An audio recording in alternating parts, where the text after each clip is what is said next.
अस्सलामुअलैकुम। Number theory addition 6 and 7 का chapter number 5 Fermat theorem. Chapter number 5 Fermat theorem की exercise 5.2 का सवाल नंबर 4 का पार्ट नंबर डी आज हम सॉल्व करेंगे। पार्ट नंबर डी में यही कहता है कि a की power 9 is equal to a mod 30 for all a। ये हमने स्टेटमेंट प्रूव करनी है। a कोई भी वैल्यू हो सकती है। सबसे पहले हमारे पास जो 30 है वो प्राइम नंबर नहीं है, इसलिए हम फेरमैन थ्योरम का इस्तेमाल नहीं कर सकते। हमें 30 को प्राइम नंबर में शिफ्ट करना पड़ेगा। If 30 is not a prime number then 30 को हम प्राइम नंबर में शिफ्ट करेंगे। 30 होता है हमारे पास 2 multiply by 3 multiply by 5। If 2, 3 and 5 is a prime number then we can use Fermat theorem, और हम फेरमैन थ्योरम का इस्तेमाल कर सकते हैं क्योंकि हमारे पास 2, 3 और 5 तीनों प्राइम नंबर हैं। हमारे पास फेरमैन थ्योरम का फार्मूला होता है a की power p minus 1 is equal to 1 mod p। a और p की जीसीडी 1 हो, मतलब a और p किसी भी एक वैल्यू पे तकसीम ना होते हों। और हमारे पास सवाल में जो a है वो a ही है, कोई भी नंबर हो सकता है, और p जो है वो 30 है, मतलब इनकी जीसीडी 1 ही है। If put p is equal to 2 in Fermat theorem, और हम इस क्वेश्चन में p की वैल्यू 2 पुट कर देंगे फेरमैन थ्योरम की क्वेश्चन में। हमारे पास क्वेश्चन आ जाएगी a की पावर 2 माइनस 1 मीन के a की power 1 is equal to 1 mod 2।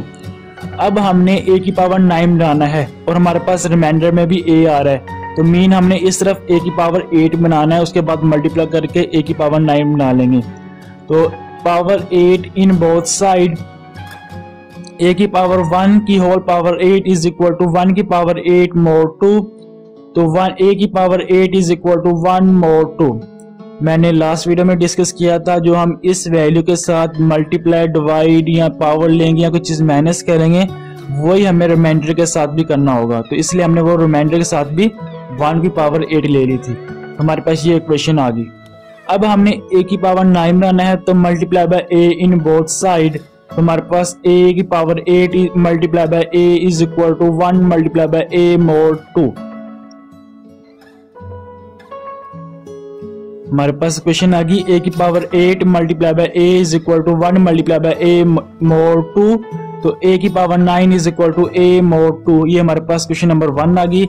अब हम पुट करेंगे p is equal to 3 put in Fermat theorem, और हम p की जगह 3 पुट कर देंगे फेरमैन थ्योरम में, क्योंकि हमारे पास जो 30 होता है वो 2 मल्टीप्लाई बाय 3 मल्टीप्लाई बाय 5 होता है। हमने 2 पुट कर लिया, अब हम 3 पुट करेंगे और इसके बाद हम 5 पुट करेंगे। उसके बाद तीनों की एक कंबाइन इक्वेशन बना देंगे, जो हमारे पास प्रूफ में ये हमने प्रूफ करना होगा वो प्रूफ कर लेंगे। हमारे पास क्वेश्चन आ जाएगी a की पावर p माइनस 1 3 माइनस 1 2 होता है, a की power 2 is equal to 1 mod 3। अब हमने पावर 8 बनानी है, तो हम taking power 4 on both side ले लेंगे। तो a की पावर 2 की पावर 4 इज इक्वल टू 1 की पावर 4 mod 3। a की power 8 is equal to 1 mod 3 multiply by a in both side, क्योंकि हमने a की पावर 9 बनाना है। तो multiply by a in both side, हम इस वैल्यू में कोई चीज मल्टीप्लाई करेंगे तो वही हमें रिमाइंडर के साथ में मल्टीप्लाई करना पड़ेगा। तो a की power 8 multiply by a is equal to 1 multiply by a mod 3। a की power 9 is equal to a mod 3। ये हमारे पास क्वेश्चन नंबर 2 आ गई। अब हमने p की जगह 5 पुट करना है फेरमैन थ्योरम में, और एक और क्वेश्चन फाइंड करनी है। Put p is equal to 5 in Fermat theorem. हमने p की जगह 5 पुट कर दिया फेरमैन थ्योरम में। हमारे पास क्वेश्चन आ गई a की power 5 minus 1 4 is equal to 1 mod 5। अब हमने पावर 8 बनानी है, तो taking square on both side.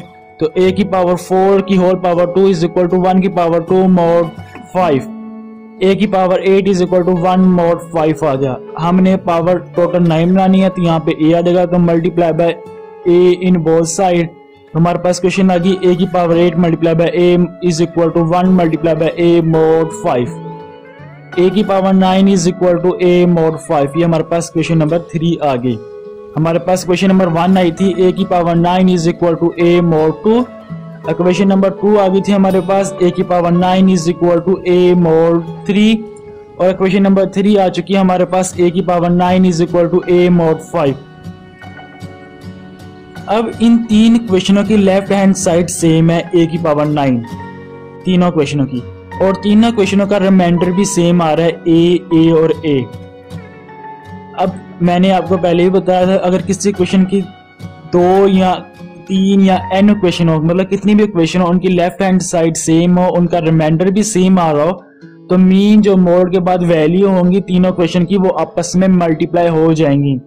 वो तीनों वैल्यू जो होंगी वो हमेशा प्राइम नंबर होंगी अगर आपने फेडमैन थ्योरम का इस्तेमाल किया। अगर अदरवाइज कोई और वैल्यू होगी वो भी हम मल्टीप्लाई कर देंगे आपस में, सही है। तो ये मोड की प्रॉपर्टी, अगर तीन वैल्यू का लेफ्ट हैंड साइड सेम हो, उन तीन वैल्यू के रिमाइंडर भी सेम आ रहा हो, जैसे यहाँ पे a और यहाँ पे भी a आ रहा है, तो मीन के जो मोड के बाद वैल्यू 5, 2 और 3 आपस में क्या होंगी, मल्टीप्लाई हो जाएंगी। फॉर क्वेश्चन 1, 2 एंड 3 a की power a is equal to a mod 2 multiply by 3 multiply by 5। a की power 9 is equal to a mod 2 multiply 3 multiply 5 30 होता है। तो हिंस प्रूफ ये हमने प्रूव करना था, a की power 9 is equal to a mod 30, जो हमने प्रूव कर लिया। उम्मीद आपको इस सवाल की समझ आई होगी। इंशाल्लाह नेक्स्ट वीडियो में आपसे मुलाकात होगी, तब तक अल्लाह हाफिज।